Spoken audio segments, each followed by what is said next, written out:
네, 안녕하십니까. 재무제표 읽어주는 남자 사경입니다. 자, 일주일 만에 뵙는데요.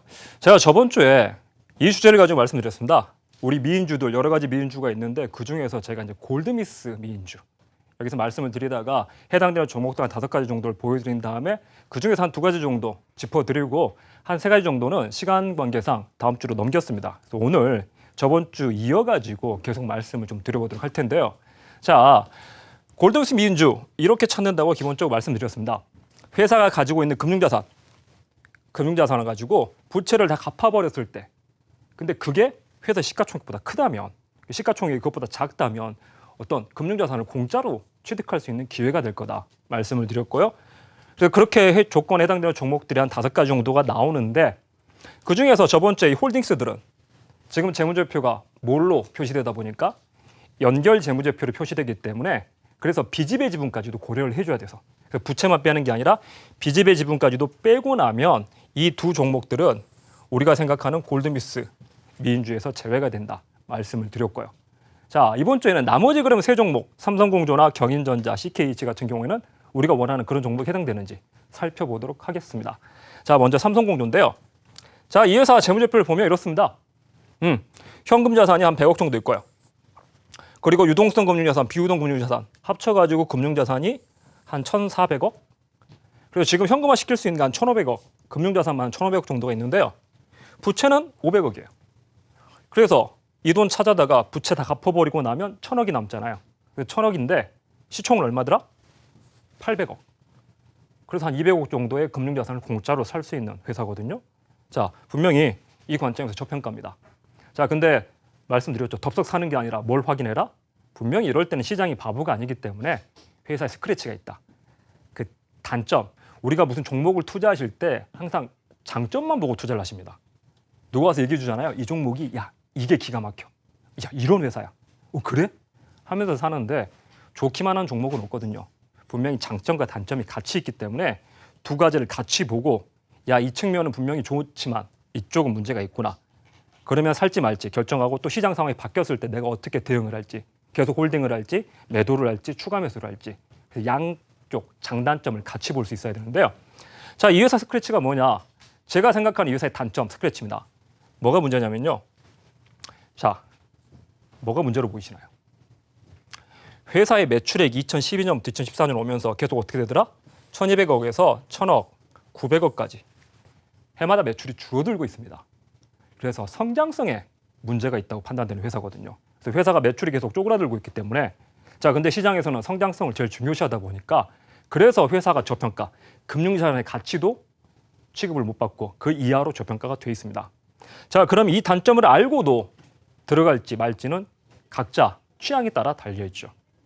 나는 성장성에 문제가 있다고 하는 회사는 절대 투자하지 않는다 하시는 분들은 못 들어가는 거고 야, 나는 비록 성장성에 저렇게 매출이 줄어들고 있더라도 그래도 최소한 금융자산의 가치 정도 나와야 된다고 생각한다. 그러면 들어갈 수 있는 종목이죠. 그래서 자기 성향하고 맞춰서 좀 들어가실 필요가 있는데요.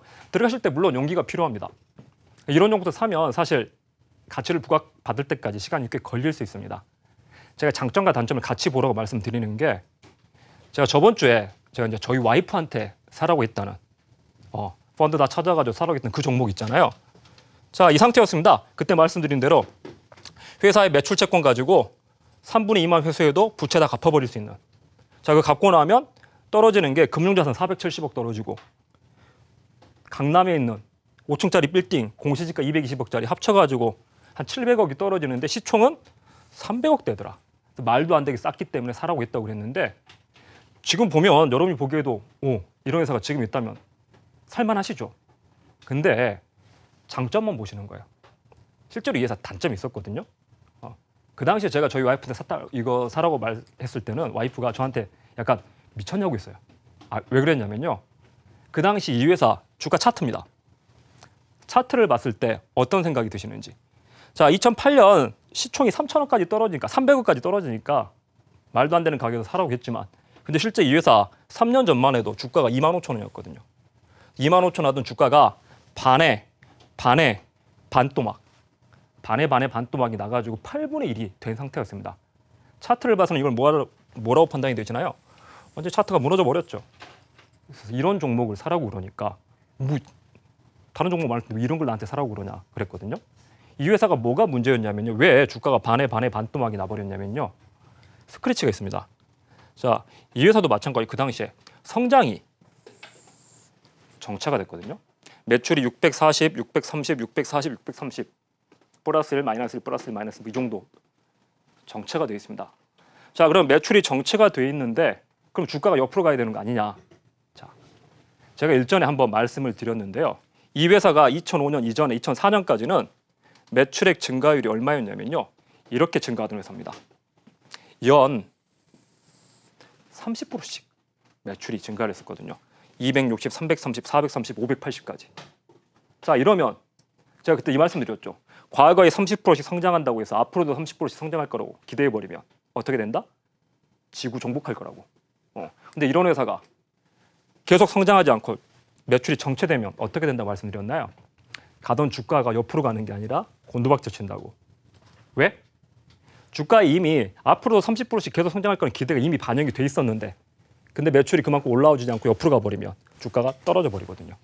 이 회사가 그랬어요. 자, 이 회사가 2004년까지 주가가 이렇게 움직이다가 매출이 옆으로 가버리니까 이렇게 떨어져 버리거든요.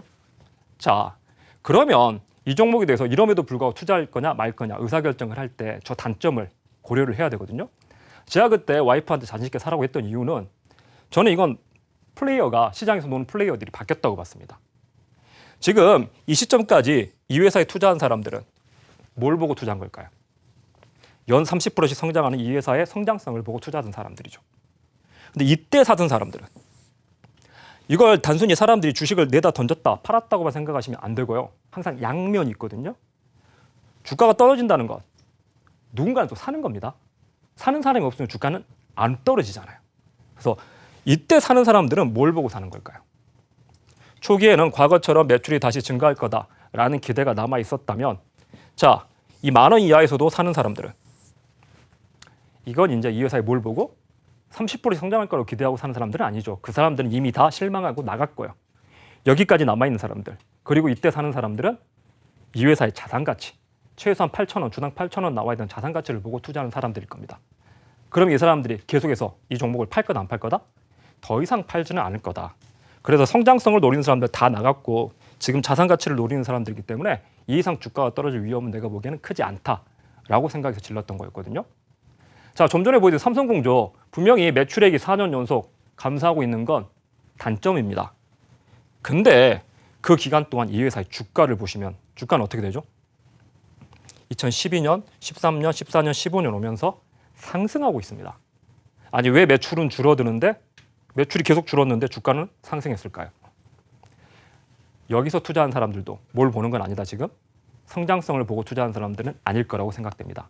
자, 그러면 이 사람들과 같이 들어갔을 때 이 자산가치 주당 10,000원에 금융자산 가치만 따져도 주당 10,000원 이상이 나오기 때문에 12,000원 정도 나오기 때문에 그래서 이분들하고 같이 들어가서 이 회사가 뭔가 다른 게 터지길 오랫동안 기다릴 수 있는 회사죠. 제가 골드미스라고 이름을 붙이는 이유입니다. 지금 매출액 증가 이런 거 봤을 때 전성기는 아니에요. 이미 어떻게 보면 한물 같다고도 보이고 그렇기 때문에 주가는 낮습니다. 대신에 돈은 많죠. 회사의 시총에 비해서 금융자산이 더 크거든요. 자, 그러면 얘네들은 샀다가 언제 움직일지 모릅니다. 하지만 언젠간 제2의 전성기를 돌아오면 지금 회사가 들고 있는 금융자산 가지고 썩히진 않을 거잖아요. 뭔가 이제 신사업을 찾는다거나 다른 호재들이 터지면 다시 위로 올라갈 수 있는 그런 기회가 남아있는 회사거든요. 자, 그래서 이런 회사를 저는 골드미스라고 이름을 붙이고요. 자, 그래서 삼성공조 같은 경우는 제가 원하는 골드미스에 해당되는 주식입니다. 그 다음 경인전자 봐볼까요? 경인전자 같은 경우는 어떠냐? 이 회사도 지금 금융자산 가치보다 시총이 작은데 얘는 또 무슨 단점이 있을 거냐? 제가 확인해본 이 회사 스크래치는 이겁니다. 또 다른 스크래치인데요. 경인전자도 물론 매출이 성장하고 있지는 않아요. 매출이 정체되어 있는데 더 큰 문제는 뭐냐면요. 자, 이 회사 거래량 봐보시죠. 최근 한 작년 6월부터 거래량인데요. 하루 거래량이 10,000주를 넘어가는 날이 없습니다. 10,000주는커녕 사실 거래량이 1,000주에서 넘냐 못 넘냐 이러거든요. 자, 이 회사 주가가 20,000원 정도이기 때문에 하루 거래량 1,000주면 하루 거래대금이 2천만 원도 안 내는 소위 말하는 소외주입니다. 그래서 시장에서 소외된 거래가 잘 이루어지지 않는 소외주기 때문에 주가도 사실 저평가가 돼 있고 자, 왜 이렇게 주가가 옆으로 탄력 못 받냐 봤더니 소외주기 때문인데요. 그럼 왜 이렇게 거래량이 낮냐? 이유는 이것 때문입니다. 제가 보기에는요. 자, 이 회사 주주 분포입니다. 주주 분포를 봤더니 회사의 대주주랑 특수관계자 7인 해서 대주주 일가가 지분을 50%를 들고 있고요. 그 다음에 2대주주 5명에서 15% 들고 있습니다. 그리고 3대주주가 9%, 그 다음에 다시 12%는 자기 주식. 실제로 소액주주, 일반 주주들이 들고 있는 지분은 12%밖에 안 되거든요. 그렇기 때문에 그 12% 자체가 거래량이 많지가 않습니다. 그래서 주가가 탄력 못 받고 있지만 대신에 이런 정보를 그럼 들어갈 때는 뭘 보고 들어가야 될까요? 자, 이 사람들 생각해 보시죠. 얘네들은 이거 왜 들고 있을까요?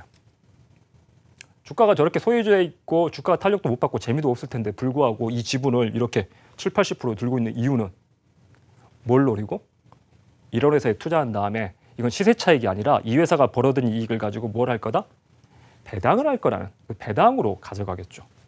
자, 그래서 배당으로 자기들 투자 지분을 회수를 해갈 텐데 1년에 배당을 얼마 정도씩 하는지 봤는데요. 주당 배당금이 1년에 얼마? 꼬박꼬박 350원씩 배당합니다. 심지어는 2014년에 당기순이익이 마이너스인데도 불구하고 5억을 가지고 배당을 해줬어요.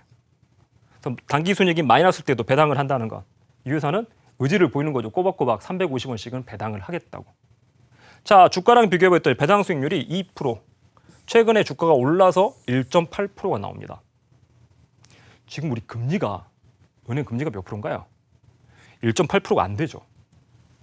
자, 그렇다는 건 이 회사는 투자해서 배당만 가지고도 시중 은행 금리보다는 높게 나오거든요. 자, 그러면 배당을 버리고 투자할 수 있는 회사고, 근데 회사가 배당을 하기 위해서 뭐가 필요하나요? 과거에 이렇게 배당을 했지만 앞으로도 350원씩 배당을 할 수 있는지는 한번 체크를 해야겠죠. 자, 회사가 배당을 하기 위해서 뭐가 필요하냐면요. 물론 잉여금이 있어야 됩니다. 이익 가지고 벌어는 잉여금이 있어야 되는데요. 하나 더 고려하셔야 될 게, 자, 제가 계속 두 가지를 말씀드리거든요. 장점뿐만 아니라 단점도 보셔라. 주식을 파니까 떨어지는 게 아니라 사는 사람들도 왜 사는지 생각을 한번 해봐야 된다. 그러니까 이런 논리들이 계속 나오는 게 재무제표가 그렇습니다. 재무제표가. 우리 대차대조표라고 부르잖아요. 그러니까 왼쪽하고 오른쪽이 맞아야 되거든요. 그러니까 대차대조표는 복식부기의 원리가 다른 게 중요한 게 아니라 회사가 뭔가 일이 일어나려면 왼쪽하고 오른쪽 두 가지가 같이 움직여야 된다. 자, 회사가 배당을 하려면 양쪽에서 뭐가 움직여야 될까요?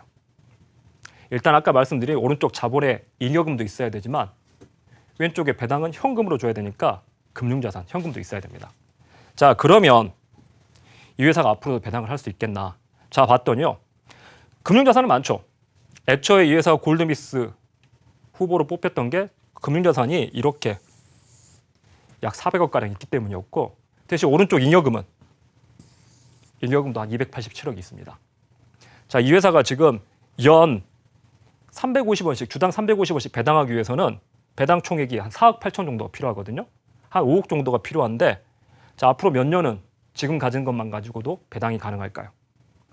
앞으로 대략 50년은 지금 가지고 있는 잉여금하고 현금만 가지고도 주당 350원씩 배당이 가능할 겁니다.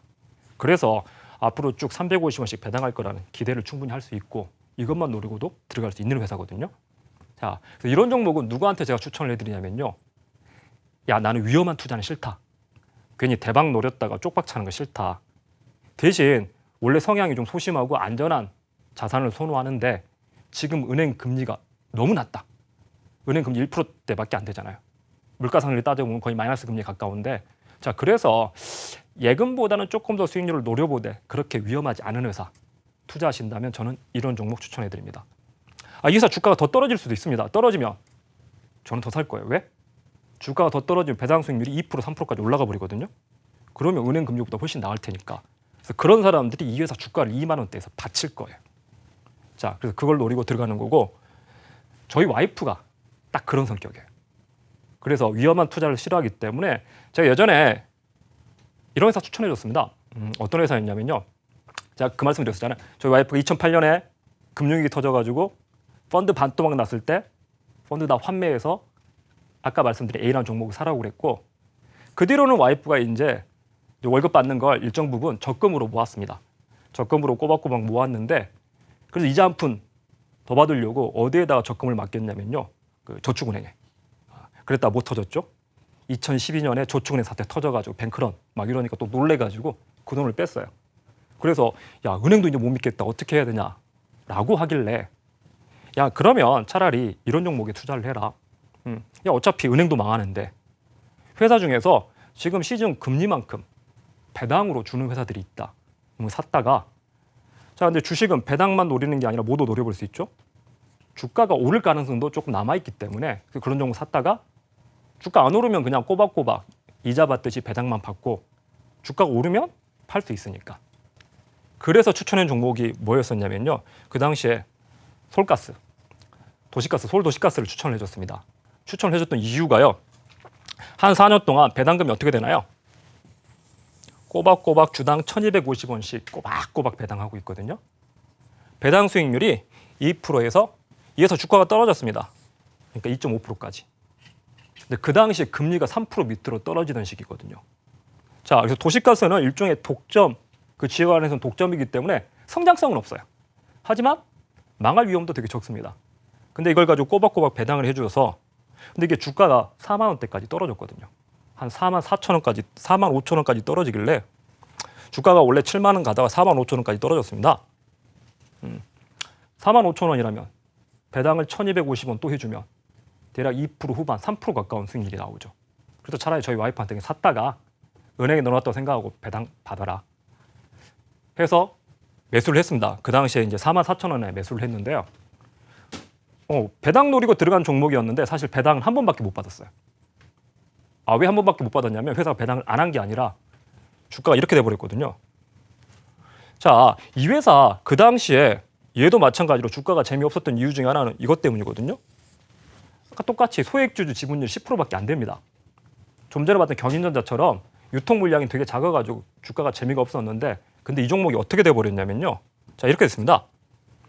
그 다음 연도에 4만 원에 이때 샀었는데 바로 6개월 뒤에 6만 원까지 올라 버리더라고요. 50%가 오르길래 3분의 1 정도는 매도를 시켰습니다. 그리고 배당 한번 받고 다 팔아버린 게 1년이 채 안 돼서 12만 원까지 가버리더라고요. 이건 제가 이제 저희 와이프 계좌를 편집하시는 분한테 보여줘가지고 정리를 시킨 건데 1년 사이에 3배가 올랐길래 와이프한테 야, 네가 평생 받으려고 했던 배당은 이미 다 받았다. 팔고 나가자 해가지고 한 3배 정도 남겼다. 그래서 이런 종목들이 이게 이렇게 될 거라는 그걸 예측하고 들어간 건 아니었습니다. 순전히 뭐 보고 들어간 거였죠? 배당 보고.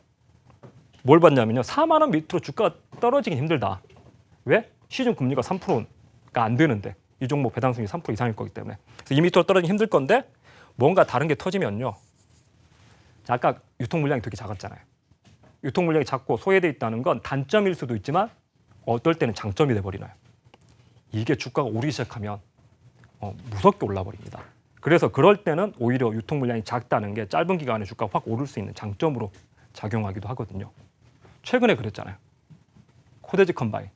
무슨 일이 있었는지 대강 아시죠? 제가 경인전자도 마찬가지입니다. 경인전자도 사실 작년 하반기부터 작년 여름부터 제가 강의를 가가지고 이런 거 좋아하시면 제가 이 종목 추천해 드릴게요 하면서 보여드렸던 회사거든요. 근데 그때 2만 원대 말씀을 드렸는데 그때 19,000 얼마에 말씀을 드렸는데 지금 20% 이상 올랐습니다. 뭐 때문에 올랐냐 봤더니 최근에 코데지 컴바인 때문에 이런 종목들에 이제 타이틀이 붙었죠. 품절주라고. 그래서 품절될 수 있는 주식들을 해가지고 이런 종목들 돌아가면서 오르면서 지금 20-30% 올랐는데 자 근데 그럴 거라고 예상 못했어요. 근데 마찬가지로 2만 원 밑으로 떨어지기는 힘들기 때문에 추천을 했던 회사고 그게 이런 게 터지면 또 무섭게 올라갈 수 있거든요. 자 그래서 나는 좀 안정된 투자를 하고 싶다. 오르는 것보다 떨어지지 않는 주식 사놓고 좀 마음 편히 투자하고 싶은 분들한테는 이런 종목들 골드미스 미인주를 제가 추천을 드립니다. 자, 그래서 삼성공조랑 경인전자는 제가 추천할 만한 골드미스 미인주에 해당되고요. 마지막 CKH 짧게 보시죠. 자, CKH 같은 경우에는 뭐가 스크래치나 봤더니 이겁니다. 얘는 이제 일종의 지주회사인데 회사가 어디에 있는 회사냐면요. 지도상이 어딘지 모르겠습니다. 케이만군도라고 여기 있는 회사예요. 제가 일전에 한번 중국 재무제표 말씀드릴 때 언급을 드렸는데 거래소가 외국 주식도 상장할 수 있도록 허용을 해줬거든요. 자, 그래서 이 회사가 국내에 상장되어 있는데요. 구조는 어떻게 되어 있냐면요. 자, 이 회사는 케이만군도에 있는 회사고 자회사가 중국에 있습니다. 그리고 그 자회사의 자회사, 즉 손자회사가 중국에 있어요. 그리고 무슨 브리티시 버진 아일랜드에 또 자회사가 하나 있는데요. 실제 이 회사가 들고 있는 금융자산이나 이익은 다 어디서 나냐면요. 여기서 발생합니다. 중국에 있는 손자회사가 돈을 벌고 있는데 그리고 걔가 돈을 들고 있는데 자, 이런 종목도 골드미스 미인주 투자할 때는 배당을 보거나 아니면 그 회사가 들고 있는 금융자산을 누군가 노리고 들어가는 걸 같이 어떤 회사가 이 회사 보고 야, 금융자산이 500억인데 시총이 300억이야. 사버리자라고 하는 순간 주가가 오를 거거든요. 그 두 가지 정도를 노리는 건데 근데 이 회사 배당을 노리려면 배당은 어떻게 받아야 될까요? 이 회사가 중국에서 이 회사한테 배당을 해줘야 되고요. 그리고 이 회사가 다시 케이만군도에 있는 회사한테 배당을 해줘야 되고 그 다음에 케이만군도에 있는 회사가 한국에 있는 투자자한테 배당을 해줘야 되거든요. 배당을 3번을 받아야 됩니다. 3쿠션 돌아와야 되기 때문에 그래서 절차가 너무 복잡하고 그리고 이 회사 최대 주주가 누구냐 봤더니요. 중국 사람인데 또 국적은 캐나다인이에요. 그러면 투자주 입장에서 이 배당을 가져가려면 다시 이 돈을 가지고 중국이나 캐나다로 다시 환전해야 되거든요. 너무 복잡하기 때문에 최근 3년 동안 배당 안 하고 있습니다. 그리고 이 금융자산을 노린다고 하더라도 이 중국에 있는 자산을 케이만군도로 옮겼다가 한국으로도 옮길 수 있는 건지 법적으로 가능한 건지 여러 가지 검토가 필요하거든요. 골드미스 미인주 투자할 때는 속 편하다고 투자하는데 너무 복잡하잖아요. 그래서 얘는 제가 생각하는 마음 편히 투자할 수 있고 하방이 안정적인 골드미스 미인주라고는 생각되지 않습니다. 그래서 최종적으로는 야, 앞으로 성장성이 크게 되진 않지만 과거에 영화를 가지고 자산을 많이 들고 있고 저평가되어 있는 골드미스 미인주 추천해달라고 하시면요. 저는 지금 시장에서는 삼성공조랑 경인전자 이 두 종목을 추천해 드리겠습니다. 자, 지금 제가 보여드리는 건요. 이 종목에 투자를 하시라는 게 아니라 어떤 식으로 좀 종목을 골라가는지 그 과정에서 어떤 장점, 어떤 단점들을 고려를 하는지 한번 봐보시라고 추천을 드립니다. 일전에 말씀드렸던 것처럼 이 종목들 저는 모니터링 계속 할 거거든요. 그 뒤로 어떻게 움직이는지, 내가 뭘 놓쳤는지. 또 여러분도 무작정 투자하는 게 아니라 자기만의 투자 원칙을 세워가지고 계속 점검할 수 있는 그런 투자자가 되셨으면 좋겠습니다. 네, 오늘 여기서 마치고 또 다음 기회에 뵙도록 하겠습니다.